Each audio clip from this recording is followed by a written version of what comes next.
Assalamualaikum warahmatullahi wabarakatuh. Saya Handa Sulanda. Saya akan mempresentasikan hasil daripada makalah saya yang berjudul Manajemen Risiko, di mana dengan dosen pengampunya adalah Bapak Dr. S. Eksan, MPD, MSI. Kemudian ini adalah poin pembahasan yang akan saya sampaikan. Yang pertama, pengertian manajemen risiko. Yang kedua, tujuan manajemen risiko. Yang ketiga, jenis-jenis manajemen risiko. Dan yang terakhir, fungsi atau manfaat daripada manajemen risiko itu sendiri. Pengertian manajemen risiko menurut para ahli di sini yang pertama menurut Fahmi, pengertian manajemen risiko adalah bidang ilmu yang secara spesifik membahas mengenai bagaimana organisasi menerapkan ukuran dalam memetakan semua permasalahan dengan menggunakan pendekatan manajemen secara sistematis dan komprehensif. Kemudian pendapat lain menurut Kosto, yaitu manajemen risiko adalah sebuah proses yang dilakukan oleh dewan direksi, manajemen dan personil lainnya diterapkan dalam penetapan strategi dan di seluruh perusahaan yang dirancang untuk mengidentifikasi kejadian potensial yang dapat mempengaruhi entitas dan mengelola risiko untuk memberikan keyakinan memadai tentang pencapaian tujuan entitas. Dari dua pendapat di atas, maka dapat ditarik kesimpulan bahwa manajemen risiko adalah bagian penting dari strategi manajemen semua perusahaan. Proses di mana suatu organisasi yang sesuai metodenya dapat menunjukkan risiko yang terjadi pada suatu aktivitas menuju keberhasilan di dalam masing-masing aktivitas dari semua aktivitas. Kemudian tujuan daripada manajemen risiko ada 6. Yang pertama, melindungi perusahaan. Yang kedua, membantu pembuatan tenaga kerja. Kemudian yang ketiga, mendorong manajemen agar proaktif. Kemudian yang keempat, sebagai peningkatan untuk berhati-hati. Dan yang kelima, meningkatkan kinerja perusahaan. Serta yang terakhir adalah sosialisasi manajemen risiko.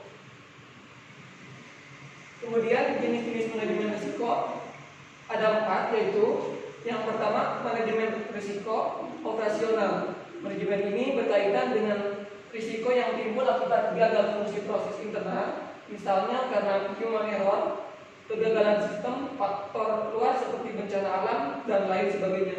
Kemudian yang kedua, manajemen hajar. Manajemen ini berkaitan dengan kondisi potensial yang mengakibatkan kebangkrutan dan kerusakan pada suatu perusahaan.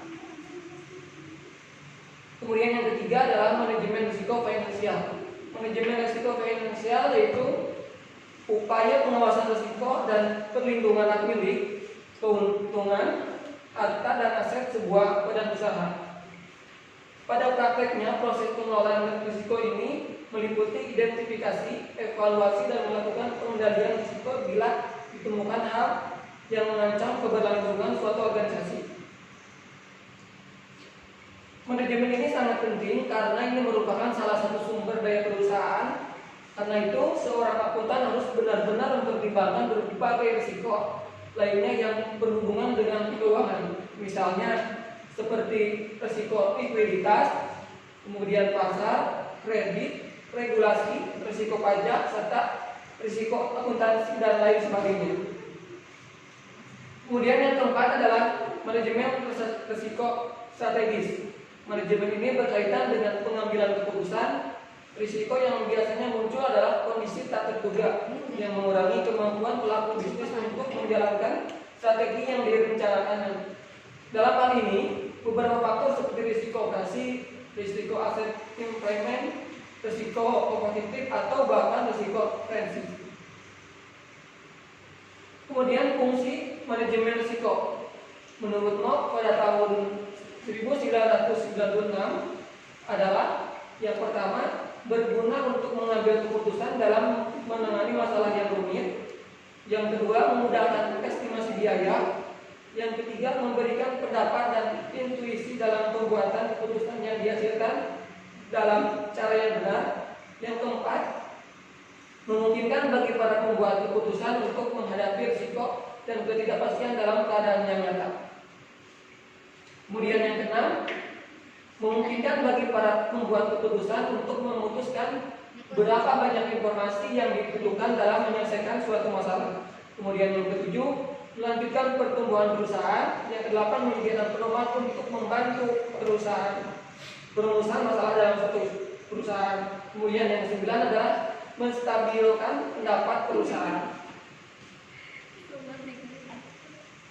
Dari pendapatan di atas, maka dapat disimpulkan bahwa manajemen risiko adalah bagian penting dari strategi manajemen semua perusahaan. Proses ini di mana suatu organisasi yang tidak sesuai dengan metodenya dapat menunjukkan risiko yang terjadi pada suatu aktivitas menuju keberhasilan di dalam masing-masing aktivitas perusahaan. Manajemen risiko seharusnya bersifat berkelanjutan dan mengembangkan proses yang bekerja dalam keseluruhan strategi organisasi dan strategi dalam melaksanakan usahanya. Demikian yang bisa saya sampaikan. Mohon maaf atas segala kekurangannya. Assalamualaikum warahmatullahi wabarakatuh.